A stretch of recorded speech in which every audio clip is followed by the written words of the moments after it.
하나님이 저와 여러분을 사랑하십니다. 날마다 좋은 일이 있습니다. 여러분 가슴에 손을 얹고 저를 따라서 볼까요? 하나님과 함께하면 모든 것이 합력하여 선이 됩니다.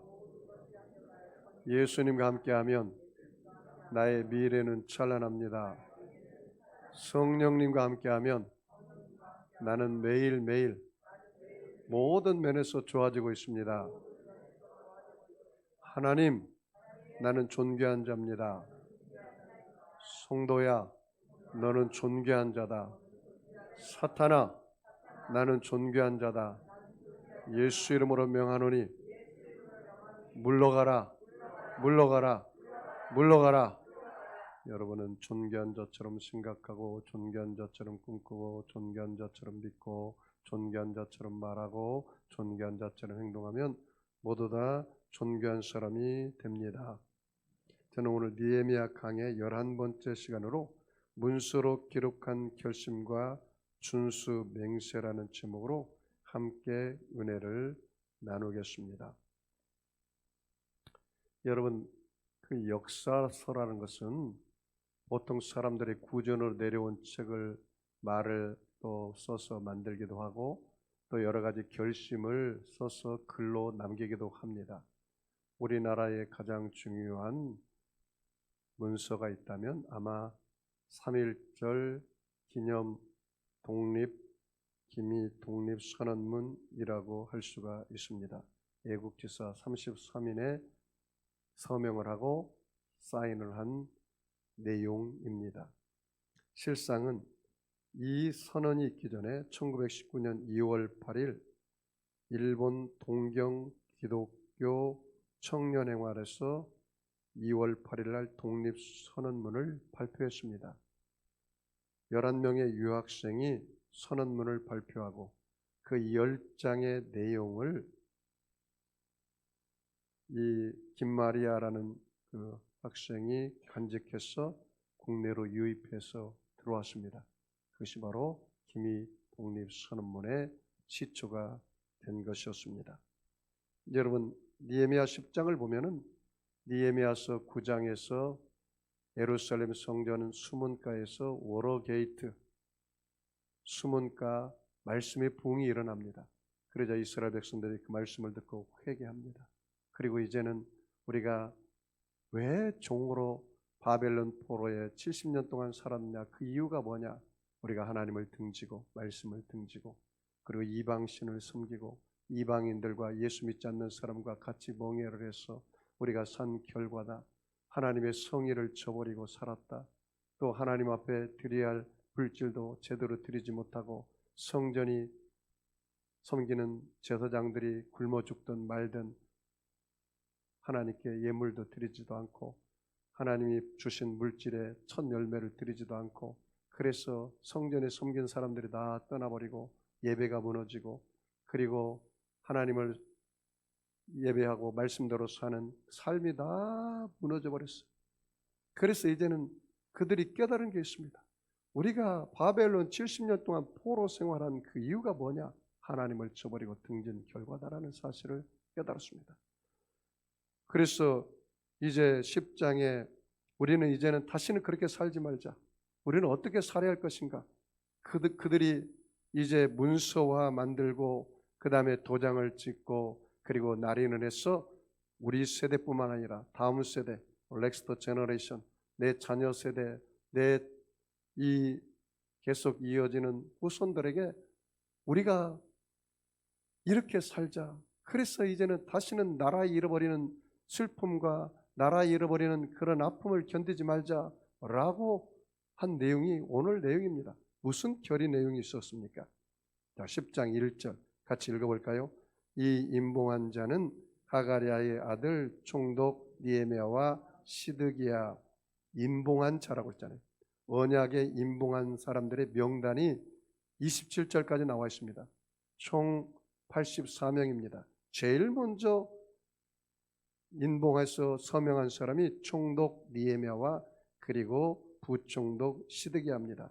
그리고 2절부터 8절까지는 그 순서대로 제사장들이 바로 서명했다 그렇게 나와요. 8절 후반절에 보면은 제사장들이요. 그렇게 나왔죠. 이는 제사장들이요. 그 다음에 9절부터 13절까지는 네윗 사람들이 바로 서명했습니다. 9절 보면은 또 네윗 사람들이라고 나오죠. 그 다음에 14절에는 또 백성들의 우두머리라 그랬습니다. 백성들의 지도자들이 바로 서명을 하고 임봉한 사람입니다. 그래서 이 순서가 총독과 제사장과 레위 사람과 백성의 지도자들이 사인하고 인봉해서 우리가 이렇게 살겠다 결의한 겁니다. 그것이 총 바로 84명이었습니다. 자, 28절로 넘어가 볼까요? 같이 읽겠습니다. 28절이요. 그 남은 백성과 제사장들과 레위 사람들과 문지기들과 노래하는 자들과 느비딤 사람들과 및 이방 사람들과 절교하고, 누가 절교해요? 이방 사람들과 절교하고, 하나님의 율법을 준행하는 모든 자와 그들의 아내와 그들의 자녀들 곧 지식과 총명이 있는 자들은 어떻게 했을까요? 맹세를 했는데, 자 29절이요. 다 그들의 형제 귀족들을 따라 저주로 맹세하기를. 어떻게 맹세했어요? 저주로 맹세하기를.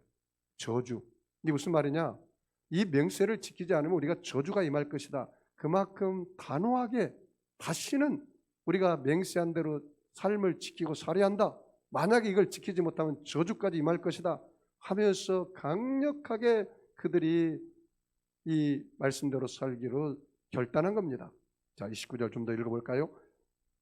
다 그들의 형제 귀족들을 따라 저주로 맹세하기를 우리가 하나님의 종 모세를 통하여 주신 하나님의 율법을 따라 우리 주 여호와의 모든 계명과 규례와 율례를 지켜 행하여, 거기 줄 쳐볼까요?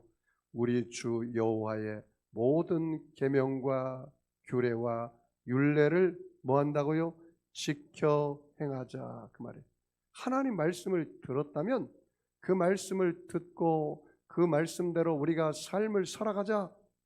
말씀 따로 삶 따로 이분화가 아니라 일원화된 삶을 살자고 단호하게 그들이 결단한 겁니다. 우리가 그 모든 계명과 율례와 규례를 지켜 행하자고 단호하게 그들이 결단한 겁니다. 여러분, 하나님이 말씀이 바로 하나님이십니다. 태초에 말씀이 계시니라. 이 말씀이 하나님과 함께 있으니 이 말씀은 곧 하나님이십니다. 그렇게 말했습니다. 예수님조차도 말씀이 육신이 되어 우리 가운데 거하심에 은혜와 진리가 충만하다고 그랬습니다. 예수님께서 말씀으로 오셨고 성령님도 바로 말씀입니다. 요한복음 6장 63절 말씀에 하나님의 말씀은 영이요 살리는 것이니 육은 무익하냐. 하나님 말씀이 영입니다. 내 영이 살기 위해서는 하나님 말씀을 우리가 들어야 합니다. 하나님 말씀을 우리가 읽어야 합니다. 하나님 말씀을 묵상해야 합니다. 하나님 말씀을 암송해야 합니다. 그래서 하나님 말씀이 나를 붙잡게 해줘야 하는 겁니다. 그래서 저와 여러분은 세속에 붙잡히지 말고, 돈에 붙잡히지 말고, 명예에 붙잡히지 말고, 쾌락에 붙잡히지 말고 하나님 말씀에 붙잡히시기를 바랍니다. 그래서 하나님 말씀에 붙잡혀서 그 말씀의 종이 되어야 돼요. 죄의 종이 되지 말고 우리는 예수의 종이 되어서 자유자로 살아야 합니다. 그걸 정확하게 지금 이스라엘 백성들이 이제는 우리가 죽든지 살든지 흥하든지 망하든지 우리는 말씀을 붙잡고 살자. 나 때만 그런 게 아니라 내 자녀 세대 다음 세대도 절대로 말씀을 떠나가지 말아라. 말씀대로 살자. 그렇게 결단한 겁니다. 너희들이 말씀대로 살지 않으면 저주가 임할지도 모른다 하면서 단호하게 결단한 내용이 여기에 나와 있습니다. 자, 그들이 세운 언약의 준수를 맹세한 거죠. 맹세했다는 거예요.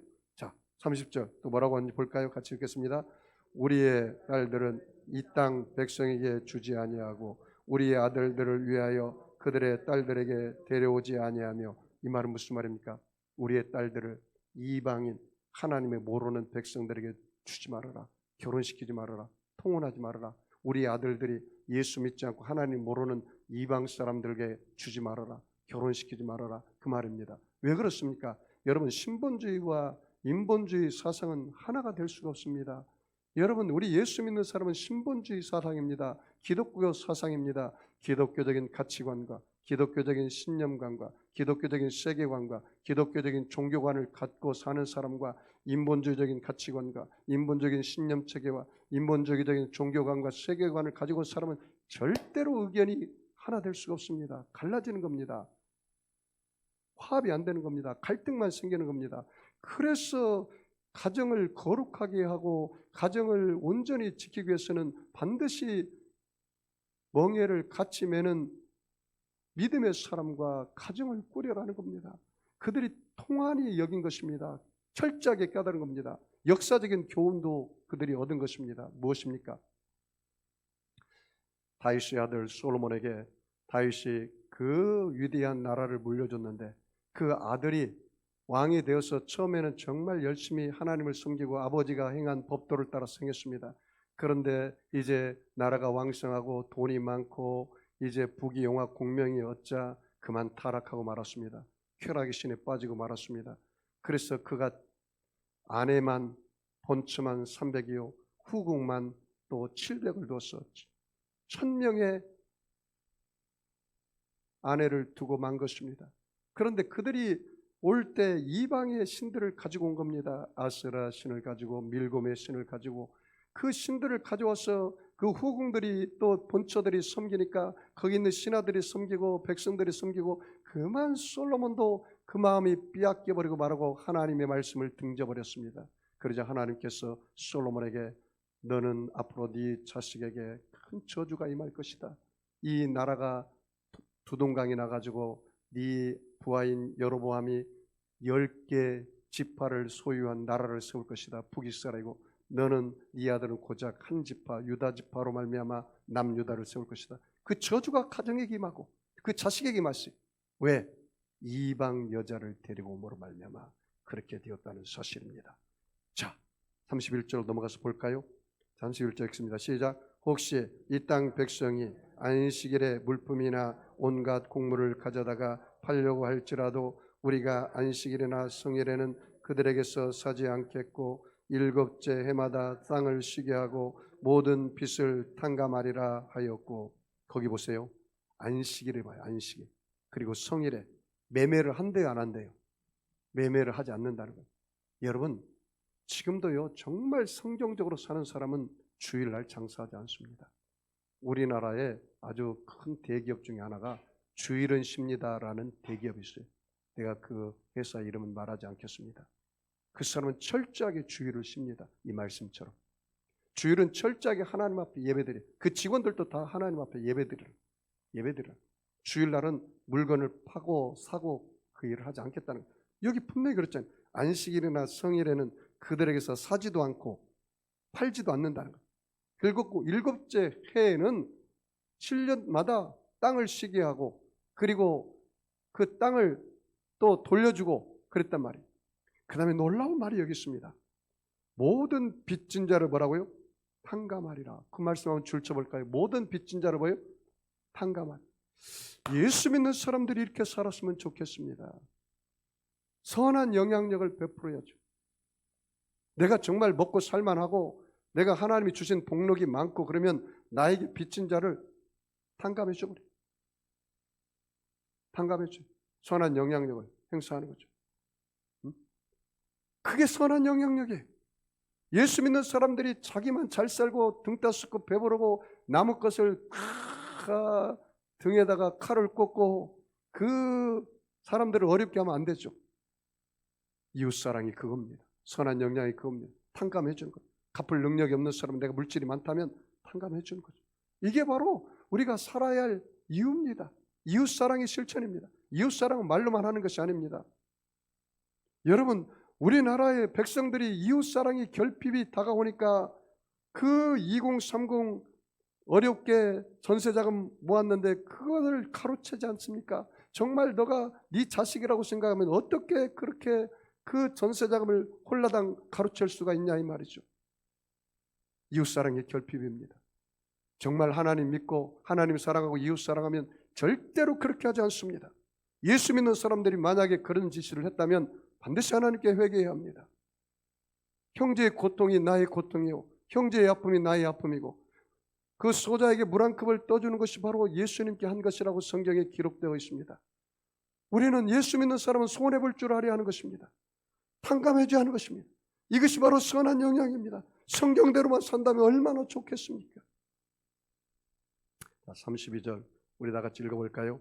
우리가 또 스스로 규례를 정하기를 해마다 각기 세겔의 3분의 1을 수납하여 하나님의 전을 위하여 쓰게 하되, 여기 보십시오.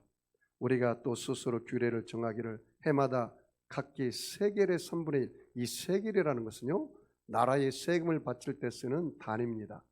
그러니까 나라에서 세금을 백성들로부터 받아요. 그런데 나라에서 백성들로부터 받은 세금의 3분의 1을 어디에다 바친다고요? 교회에다가 바치는 거예요. 왜? 교회에 여러 가지 예배를 드릴 때 양이나 염소나 송아지가 필요하고, 또 내 집안은 분깃이 없어요. 쉽게 말하면 목사님 같은 사람이. 그래서 예배를 진행하고 성도들 위해서 기도하기 때문에 그 목사님이 생활할 수 있도록, 또 성전 문지기, 성전에서 거들 여러 가지 일들을 하고 섬기고 하는 사람들 살 수 있도록 그렇게 다 세금의 3분의 1을 교회가 유지되도록, 교회가 보수되도록 그렇게 했다 하자 이거죠. 전에는 자기들 먹고 사는데 바빠가지고 전혀 교회의 성전을 아주 돌보지 않았기 때문에 교회 성전 예배가 무너져버리고 말았거든요. 예배가 무너진가 모든 것이 무너졌다는 사실을 그들이 깊이 깨달은 겁니다. 자, 한 걸음 더 나가 볼까요? 자, 33절 같이 읽습니다. 시작. 곧 진설병과 항상 드리는 소제와 항상 드리는 번제와 안식일과 초하루와 정한 절기에 쓸 것과 성물과 이스라엘 위하는 속죄제와 우리 하나님의 전에 모든 일을 위하여 쓰게 하였고, 뭐라고요? 우리 하나님의 전에 모든 일을 위하여 쓰게 하였다 그 말이에요. 왜? 세금의 3분의 1을 바쳐서 하나님의 전이 온전히 서도록 그들이 헌신하고 드렸다 이 말이죠. 자, 34절 읽겠습니다. 또 우리 제사장들과 레위 사람들과 백성들이 제비 뽑아 각기 종족대로 해마다 정한 시기에 나무를 우리 하나님 전에 바쳐 율법에 기록된 대로 우리 하나님 여호와의 제단에 사르게 했고, 그래서 그들이 해마다 정한 절기에 나무를 우리 하나님 전에 들여서 하나님의 전이 온전히 세워지게 했단 말이죠. 자, 35절이요. 같이 읽습니다. 해마다 우리 토지 소산의 만물과 각종 과목의 첫 열매를 여호와의 전에 드리기로 하였고, 첫 열매 하나님께 드렸다는 거예요. 우리가 쓰고 남은 것을 하나님께 드린 게 아니라 가장 좋은 것, 가장 황금 같은 시간, 새벽 첫 시간 하나님 앞에 예배하는 것, 짜투리 시간 드리는 게 아니라, 내가 세상일 열심히 하다가 짜투리 시간을 하나님께 드리는 게 아니라 하루를 시작하기 전에 하나님 앞에 기도로 시작하고, 하루를 시작하기 전에 하나님 말씀을 읽고 시작하고, 내가 수학의 첫 열매 가장 좋은 것을 하나님께 드리고, 이것은 하나님을 아버지라고 생각하는 거예요. 여러분 부모에게도 그렇게 해야 돼요. 내가 가장 좋은 것, 가장 첫 월급, 그것을 받아서 내복을 사서 부모에게 드리는 거예요. 가장 좋은 것, 과일도 가장 좋은 것 부모에게 드리는 것처럼 하나님을 아버지처럼 그렇게 섬기라는 거예요. 자, 36절 같이 읽어볼까요? 또 우리의 맏아들과 가축의 처음 난 것과 소와 양의 처음 난 것을 율법에 기록된 대로 우리 하나님의 전으로 가져다가 우리 하나님의 전에서 섬기는 제사장들에게 주고, 누구에게 줬어요?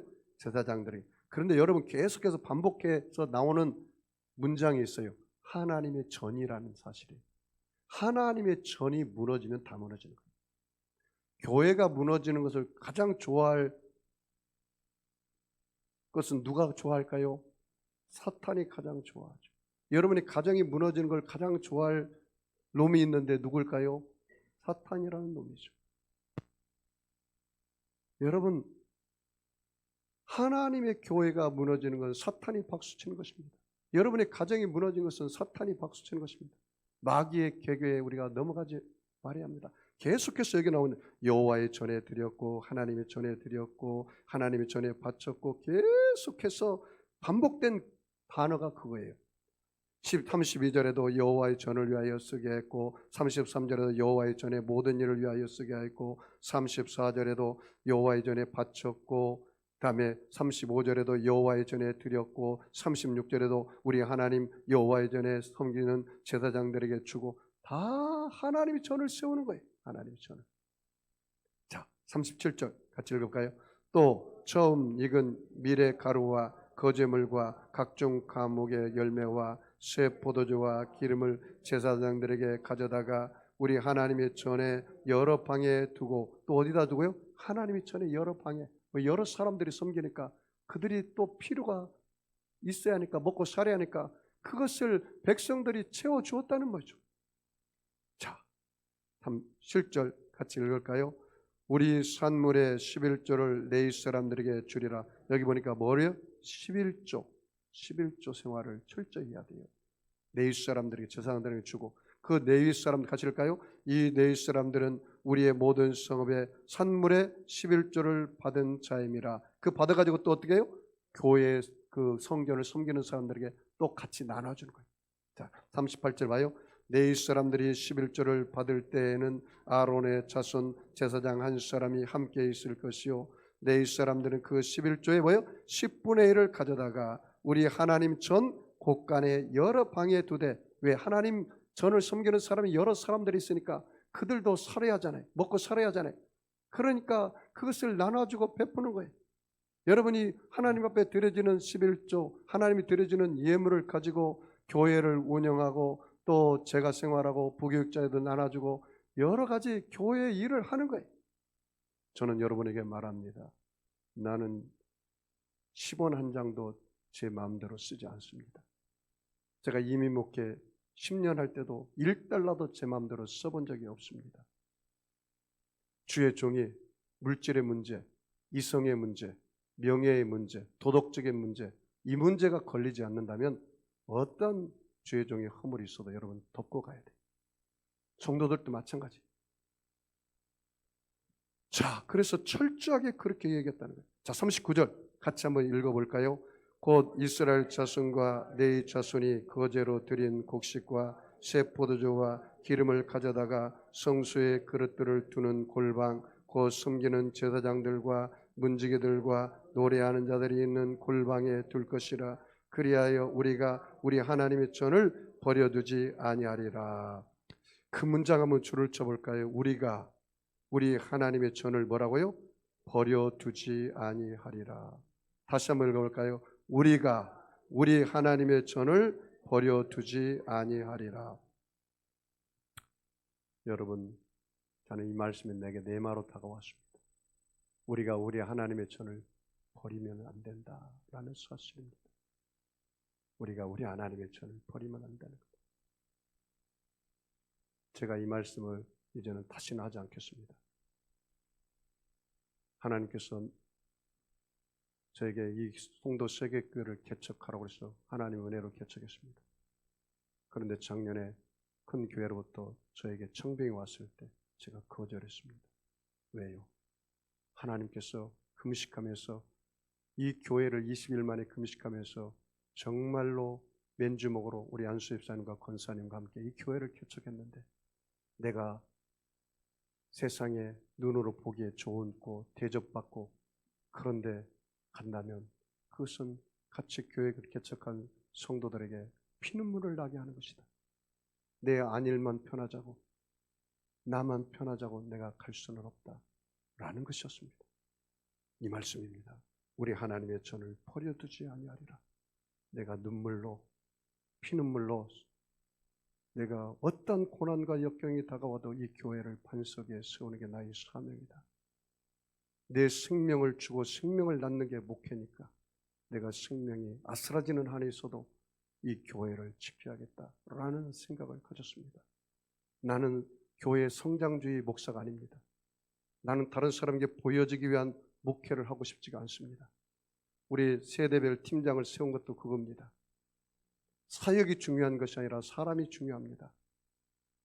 팀장이 감당하기 어렵다면 내려놓는 거 좋습니다. 저는 사람을 세우기를 원하지 일을 하기 위해서는 성도들을 부리먹고 싶지는 않습니다. 교회의 이름을 드러내기 위해서 성도들을 힘들게 하고 싶지는 않습니다. 그러나 여러분이 깨달을 것은 하나님의 전을 버려두지 아니하리라는 마음을 가져야 돼요. 여러분 한 사람 한 사람은 헌신이 이 교회를 이루는 거예요. 하나님이 나를 이 교회를 보냈다면 그 하나님의 교회를 세우는 사명을 감당해야 한다는 거죠. 아무리 힘들고 어려워도. 예수님께서 누구든지 나를 따라오자 하는 자기 십자가를 지고 나를 쫓을 것이라 그랬습니다. 내가 교회를 섬길 때 내가 대접받기 위해서 섬기는 건 아니잖아요. 한 알이 밀알이 썩어져야 많은 열매를 맺습니다. 힘들죠. 누가 알아주지도 못하고 그럴 때도 많이 있어요. 오늘 여러분이 이 말씀을 듣고 우리 삶에 좀 적용했으면 좋겠습니다. 여러분도 사명선언서를 한번 적어보죠. 여러분도 오늘 마음속에 헌신 서약서를 한번 적어보면 어떨까요? 비전 선언문을 적어보면 어떨까요? 오늘 이스라엘 백성들처럼. 이스라엘 백성들은 간략하게 이겁니다. 어떻게 우리가 이제 하나님을 섬길 것인가? 첫 번째로 말씀대로 살자. 말씀을 지키자. 두 번째, 이방인과는 결혼하지 말아라. 세 번째, 반드시 안식일은 지켜라. 그 다음에 네 번째, 너가 선한 영향력이 될 만큼 했으면 다른 사람 빚을 탕감해줘라. 그래야 저 사람이 감동을 받고 하나님을 섬길 것 아니냐. 그리고 다섯 번째, 철저하게 첫 것은 하나님께 드려라. 하나님 앞에 11조를 철저하게 하라. 그래야 하나님이 주신 것이 아니냐. 하나님이 주관하에 믿은 만큼 뿌린 만큼 심은 만큼 하나님이 거두지 않겠느냐. 하나님을 경홀히 여기지 말아라. 만홀히 여기지 마라. 사람이 무엇으로 심든지 그대로 거두리라. 육신을 위하여 심는 자는 육신으로부터 썩어질 것을 거둘 것이고 성령을 위하여 심는 자는 성령으로부터 영생을 거두리라. 우리가 하나님의 주관하에 믿은 만큼 뿌린 만큼 심은 만큼 반드시 거둔다는 사실을 기억해야 합니다. 여러분도 한번 그걸 적어보시죠. 나는 오늘부터 절대로 주일은 범하지 않겠다. 나는 절대로 11조는 떼먹지 않겠다. 내가 내 삶 속에서 선한 영향력을 행사하면서 이웃을 섬기겠다. 우리 가정에 절대로 이방 사람들과는 결혼하지 않겠다. 우리 가정을 거룩하게 지키겠다. 뭐 여러 가지. 그래서 내가 하나님 앞에 드려지는 헌신, 노력, 물질, 전도, 선교, 이거 하나님의 전을 세운다는 거예요. 하나님의 전을 버려두지 아니하리라 라는 것입니다. 여러분 어떻게 보면 예수님도 십자가에서 헌신을 당하셨죠. 죽으심을 당하심으로 예수님께서 서약에 인을 치고 임봉한 겁니다. 그게 무슨 말입니까? 모든 죄인은 다 와라. 내가 너희 죄를 짊어지고 십자가에 죽었다. 그래서 내가 용서로 너희들에게 서약을 했다. 병든 자가 있느냐? 내가 채찍에 맞음으로 너희는 나았다. 인을 친 거예요. 가난한 자가 있느냐? 내가 부유한 자로서 가난하게 된 것은 너희를 부유케 하기 위해서 그렇게 했다. 너희들이 저주 가운데 있느냐? 내가 십자가에서 저주를 대신 담당했으니 너희는 저주받은 인생이 아니다. 하나님의 복을 받은 인생이다. 서약한 겁니다. 예수님께서 죽으신 후에 사흘 만에 부활하심으로 예수를 살리신 영이 너희 안에 가면 너희 죽을 영혼도 살려주겠다. 서약한 겁니다. 여러분, 이 예수님의 서약을 헛되이 여기지 마십시오. 여러분이 이 세상을 살아가면서 아무것도 없는 것처럼, 무일뿐인 것처럼, 내게 아무 백그라운드가 없는 것처럼 살지 마십시오. 이미 하나님 앞에 예수님은 우리에게 언약을 세웠어요. 그것이 바로 새 언약입니다. 이제는 율법의 언약이 아닙니다. 새 언약입니다. 예수님과 하나님 사이에 언약을 세우셨습니다. 예수님께서 십자가에서 내가 다 이뤘다 테텔레스타 할 때 하나님이 예수님께 맡긴 언약을 다 완성해 버렸습니다. 그리고 인을 쳤습니다. 이제 성령 하나님께서 구속의 날까지 인을 쳐서 우리를 인도하시는 겁니다. 그러므로 저와 여러분이 이제는 예수님 앞에 나와서 당당하게 의인으로 기도하시기를 바랍니다. 용서받은 의인으로 나가시기 바랍니다. 여러분 병든 자는 예수님의 채찍에 맞음으로 영혼의 병, 마음의 병, 육체의 병이 나았다고 선언하시기 바랍니다. 나는 이제는 가난의 종이 아니요 저주의 종이 아니요 하나님의 복을 받은 종이라고 믿고 나가시기를 바랍니다. 사랑하는 성도 여러분 누구든지 그리스도 안에 있으면 새로운 피조물입니다. 이전 것은 지나갔으니 보라 새 것이 되었습니다. 먼저 그의 나라와 그 의를 구하라. 그리하면 이 모든 것을 너희에게 더하여 주시리라 말씀했습니다. 하나님 나라와 하나님의 전을 세우는데 하나님이 가만히 있겠습니까? 절대로 가만히 있지 않아요. 나를 위해서 희생하면 하나님이 우리 일생을 책임져 주는 거예요. 먼저 그의 나라와 그의 의를 구하라. 그러면 이 모든 것을 너에게 더하시리라. 무엇을 먹을까 마실까 입을까 염려하지 말라. 이건 다 이방인이 구하는 것이요. 너희 천부께서는 이 모든 것을 너에게 더하여 주시리라. 기도하겠습니다. 여러분, 아픈 사람은 아픈 자리에 손 얹으시고 마음에 소원 있는 사람은 가슴에 손 얹으시기 바랍니다. 전능하신 아버지 하나님, 예수님의 피 묻은 손으로 우리 사랑하는 성도들 머리끝에서 발끝까지 안수하여 주시옵소서. 언약의 말씀을 의지하여 기도합니다. 그가 찔림은 우리 허물 인하며 그가 상함은 우리 죄악을 인함이라. 그가 징계를 받음으로 우리가 평안을 누리고 그가 채찍에 맞음으로 우리가 나음을 입었다 하사오니 예수님 피 묻은 손으로 안수하셔서 저들의 어떤 병도 치료하여 주시옵소서. 가정의 문제, 부부의 문제 예수 이름으로 해결될지어다. 아버지, 물질의 문제, 질병의 문제, 자녀의 문제 가지고 왔습니다. 문제보다 크신 예수님, 그 문제가 눈 녹듯이 녹아지게 하시고 실타리 풀려지게 하여 주시옵소서. 약한 자 강하여지게 하시고 미련한 자 지혜롭게 하시고 부족한 자 만족함을 얻게 하시고 불가능은 가능케 하여서 어떤 문제도 해결하여 주시고 응답하여 주시옵소서. 축복하며 감사하며 예수님의 이름으로 기도하옵나이다. 우리 말씀을 생각하면서 통성으로 우리 하나님 앞에 기도하겠습니다. 주여 주여 주여. 할렐루야.